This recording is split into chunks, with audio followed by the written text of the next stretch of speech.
Ho, ho, ho. Hey, ageless beauties, you've heard of Elf on a Shelf? Well, today it's your health coaches on a shelf. Well, we're not on a shelf, No. but we're here to pump you up. Pump up your metabolism, pump up your motivation to stay lean and healthy on this holiday season. Yeah, it sounds a little cheesy and corny, but truly the advice we have for you today is not cheesy and corny. It's going to really help you. Hi, Robyn and Danna here with Lean, Healthy, Ageless, and we are the authors of the Eat, Live, Thrive diet. If you're a woman, 45 plus, looking to experience your best health, your best vitality, and your best body, you have come to the right place. Today we want to talk to you about intermittent fasting and how to use it very specifically to help you in dealing with holiday indulgences. There's no doubt you're probably going to have a few treats this holiday season. No matter how disciplined you are, there's very few women I know that don't want to have a few of those special treats that only come around this time of year. So Robyn, let's get started sharing some of our ideas to help women feel like they've got some control they can enjoy without falling completely off the rails. Okay, well, the first thing is to plan it. You plan those times, you plan those days in advance when you are going to indulge. Maybe it's a holiday party, maybe it's a Christmas tea, maybe it's just a family get together. But of course, Christmas Eve dinner, New Year's morning, whatever, those are kind of givens. But there may be other times throughout the holiday season that you are going to be in some sort of celebration mode and you want to have indulgence. But if you put that on the calendar, literally calendar it in so you know that particular day, that particular evening, that is the time when you may indulge. So it's not every single day, you're having a cookie here and a candy here. No, that's not a good plan. And there are times when they're not planned and you do go ahead and indulge. But again, the strategies coming up are going to help you get back on track quickly and make up for some of those excess calories. Okay, so what do you do? What's your recovery? That's what I call it. Yes. So you indulge, you have a bunch of white flour and some sugar, maybe you have a adult beverage and or two. And how do you get back on track? Because I think that's the biggest challenge for people is not the fact that they went off track, it's getting back on track. And for me, my strategy is always the next day to do a longer fast, what we call intermittent fasting, or in our book, we call it the ELT eating cycle. On the day after an indulgence, I try to do anywhere between 16 to 20 hours of fasting. What that does for me is it breaks the cycle.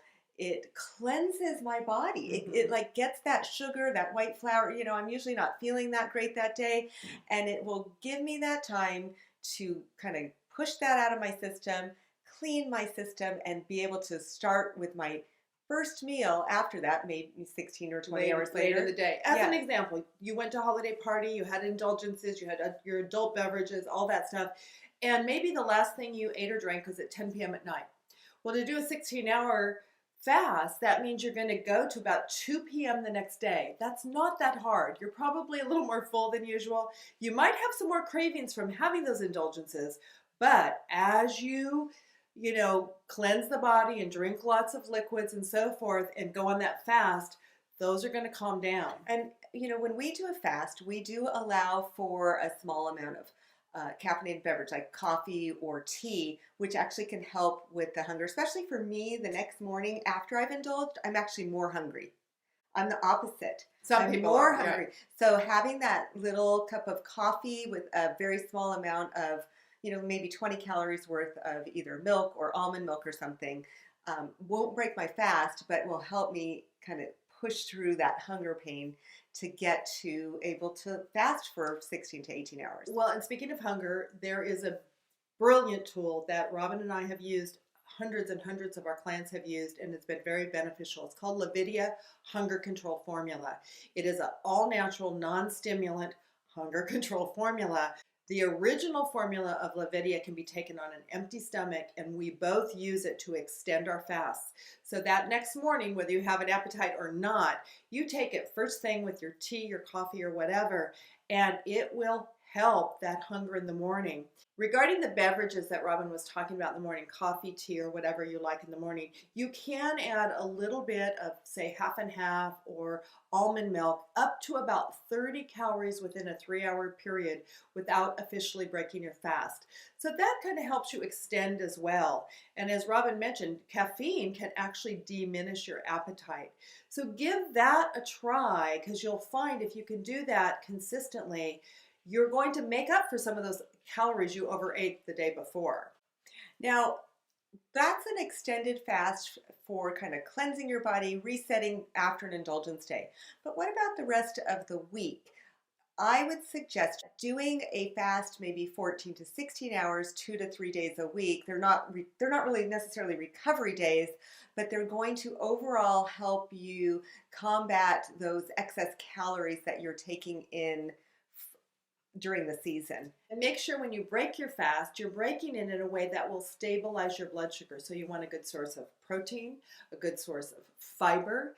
You want to stay super well hydrated, because when you're dehydrated, you are actually going to be more hungry and have lower energy. When energy is low, our temptations are harder to resist. Absolutely. So with this strategy, you're going to affect 3 main areas. You're going to have calorie reduction from those fasting days. You're going to have more cleansing of the body, and then autophagy, which is that self-cleaning of the cells, killing off the bad cells that are toxic. And then as well, you are going to break that eating cycle by interrupting the pattern, because let's face it, you start indulging, it becomes a pattern. Do a fast, break the pattern. Well, and all that extra food is an extra metabolic load on your body. One of the biggest loads on our body is digestion. So when you give that extended fast, you're taking a metabolic rest. Actually, it's a great anti-aging principle too, because again, whenever we take a load off the body, our body can do other things. Don't forget to add exercise into the component. Sometimes when you're hungry, just going out and doing not a hard workout, but just getting a good brisk walk, maybe doing some light weights, those kinds of things bring energy up as well. If you want to know more about our coaching and the Eat, Live, Thrive Academy, check out the link provided. And if you like these tips today, give us a like, and if you haven't yet subscribed to our YouTube channel, Lean Healthy Ageless, click the subscribe button.